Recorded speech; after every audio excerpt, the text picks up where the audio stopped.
It's time for Declare Your Independence with Ernest Hancock.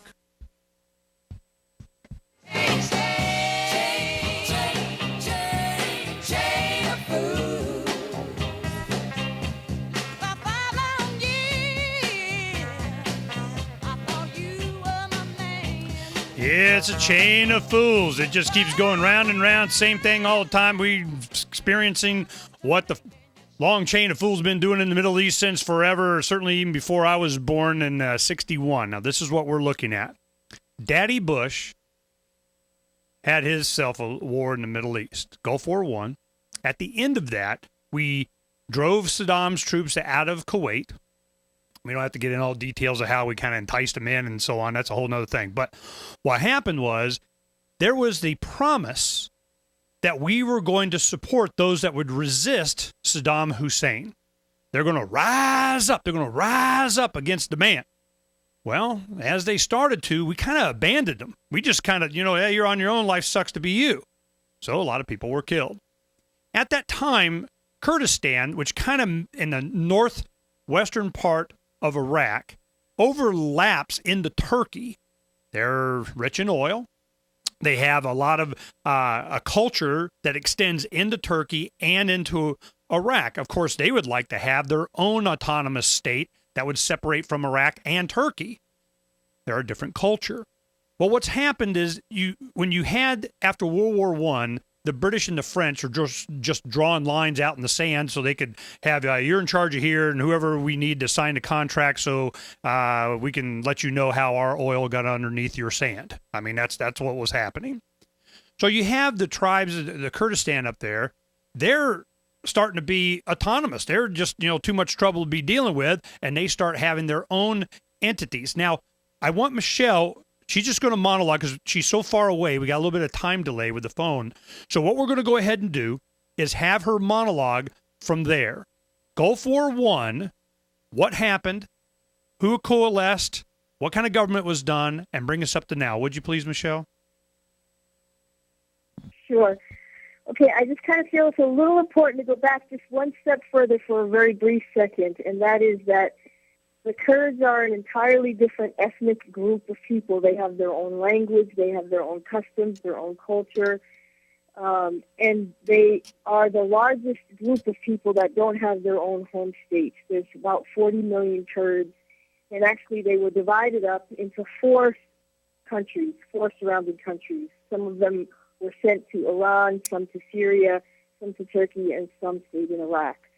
So they extend over these four countries. And you're right in the sense that the Turkish Kurds and the Iraqi Kurds have been so far the most vocal in trying to set up a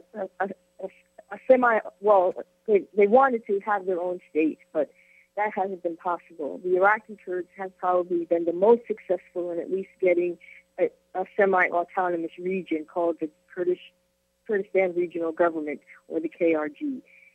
So in 1991, they actually were the group of people who tried to have an uprising against Saddam. They were brutally massacred during the 1980s in what Saddam's Anfal campaign, in which about 180,000 Kurds were killed.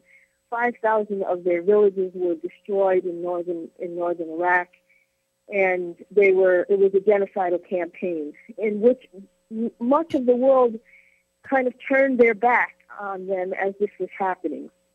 So they in 1991, the Kurds had an uprising against Saddam. Again, it was a deal that was made partially with the United States, who supported their uprising, but then when it came down to the nitty-gritty, they turned their backs on them, and again, they were decimated, and many people fled. They went over the border into Turkey and into Iran. Now, this is after the chemical bombings of the Anfal campaign in the late 80s, so they've experienced that. Now, in 1991, they have this uprising. The international community basically turns their back on them, and they're fleeing into the two neighboring countries. Turkey was so overwhelmed with the number of refugees that there were meetings in the United Nations, which led the French ambassador to suggest the no-fly zone, and eventually in 1991 the no-fly zone was established. When that no-fly zone was established, it gave the Kurds some safety and space to develop their own semi-autonomous region, which they did. So again, going back to the two kind of main leaders that came out of that was Moqtada Barzani and Jalal Talabani. And they formed these two parties, the PUK and the KDP. Since then, they've kind of ruled over the, what is it, there's 15, no, there's 5,000 Kurds in the Iraqi, in northern Iraq, about. 5,000, just 5,000, 5,000? 5 million. I'm so sorry. Oh, okay. 5 million. All right, it's a little late here, and it's been a long day. Thank you for picking up on that. Oh, yes, you're right. It's 5 million here. About 15 million in Turkey, about 1 million in Iran, and about 1.5 million in Syria. And then I think there was some that went to somewhere up into Russia, maybe Azerbaijan or that area. But that's where the bulk of the Kurdish people went, to those 4 countries in that kind of breakdown. So, yeah, so these two guys have been ruling over this semi-autonomous region for the past 20 years. And, you know, they were fighters. They were very brave, very strong fighters who believed in the future of Kurdish identity. And somewhat unfortunately, that's how they have continued to run things, through that kind of fighter mentality. And a lot of corruption has developed over these years within these two parties. So they've developed a government, but the government basically is kind of run by these two parties and has been corrupted by these two parties. That's what the people are saying at this point. So from 1991 to this point, the people basically were very subservient to the two ruling parties.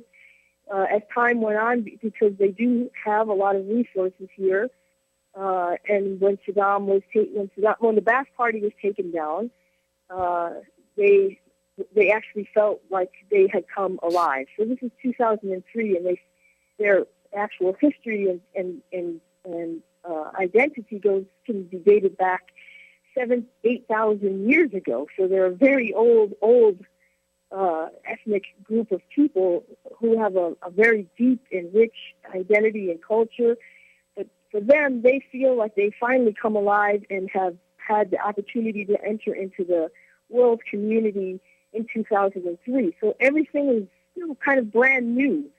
During the 90s and up to the fall of Saddam, they were under 2 sets of sanctions. One sanctioned by the world against the whole country of Iraq, and then Saddam additionally sanctioned them. And so they had 2 sets of sanctions, and they were totally isolated from the world. Okay, thank Michelle. You're doing a great job. They're gonna push the button on us. We'll be right back here on Declare Your Independence with me, Ernest Hancock, and my special guest, Michele Naar-Obed, in Iraq, explaining what role Kurdistan has in this. I got a lot of questions myself. We're going to let her go when we come back here in just a little bit and just let her tell us everything. We'll be right back.